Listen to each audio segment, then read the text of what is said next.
7h12 sur Europe 1, les experts sont avec nous. Nicolas Bauzou pour l'économie. Bonjour Nicolas.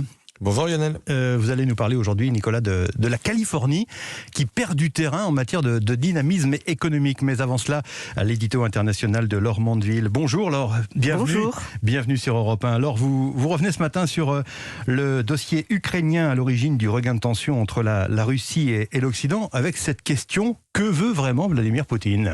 Eh bien oui, depuis des semaines, Vladimir Poutine nous laisse entendre qu'il est à deux doigts de faire dévaler ses chars à travers les plaines d'Ukraine. Il veut stopper l'expansion de l'OTAN vers ses frontières.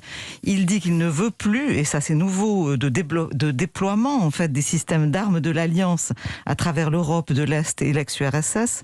Vladimir Poutine, on se demande, est-il en train de nous dire que la Pologne et les Baltes doivent expulser les matériels et les soldats américains de leur sol?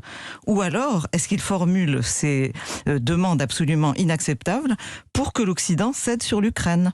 On en saura plus début janvier, Lionel, car les Américains ont accepté à contre-cœur d'entamer un dialogue à Genève, ce qui ne plaît ni aux Polonais, ni aux Tchèques, ni aux Baltes, qui sont absolument hantés par la perspective d'un nouveau Munich qui serait négocié au-dessus de leur tête. Mais alors, Laure, que peut proposer concrètement l'Occident ?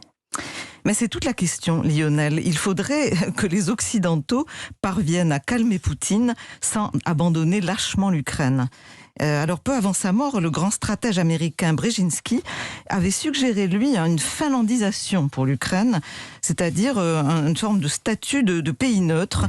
Mais c'est vrai qu'il est bien tard pour une telle option. Entre-temps, il y a eu l'annexion de la Crimée, il y a eu la guerre du Donbass qui continue. Et pour que la finlandisation fonctionne, il faudrait que Poutine renonce au lent dépeçage de l'Ukraine qu'il a entamé. Même si la Russie le promettait, qui la croirait finalement ? Ben oui, c'est tout le sujet de la relation russo-occidentale. Comment on croit un interlocuteur qui dit que le ciel est noir quand il est blanc ?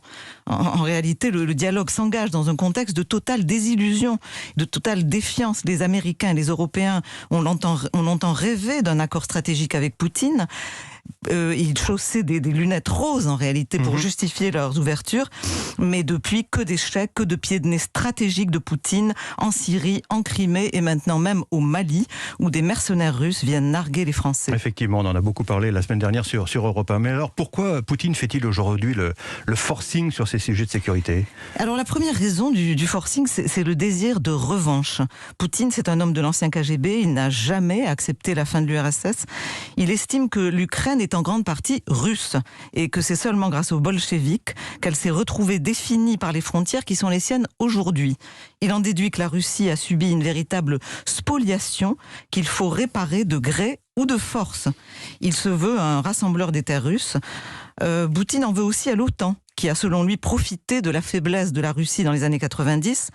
Mais la question fondamentale que Poutine ne veut pas poser, c'est la suivante: pourquoi tous les voisins de la Russie fuient-ils vers l'OTAN ? Effectivement, mais alors quelles sont les autres motivations de Vladimir Poutine ? Alors il y a la faiblesse actuelle de la Russie qu'il camoufle en montrant ses muscles. Son pays est en grand désordre. La logique de contrôle y a empêché tout vrai développement. Les élites les plus douées fuient à l'ouest. Les opposants sont en prison. L'épidémie de Covid galope. Bref, la légitimité du régime est précaire. Alors Poutine fait comme d'habitude. Il ressuscite l'ennemi extérieur et intérieur et il brandit un danger de guerre qu'il a lui-même créé. Alors c'est d'autant plus facile pour lui qu'il voit l'Occident, Lionel, comme un tigre de papier. Il observe le président américain vieillissant, déjà contesté, les démocraties divisées, occupées à des querelles byzantines sur le fait de savoir si les hommes sont des femmes ou vice-versa. Son pari est que nous sommes en décadence et que nous allons reculer.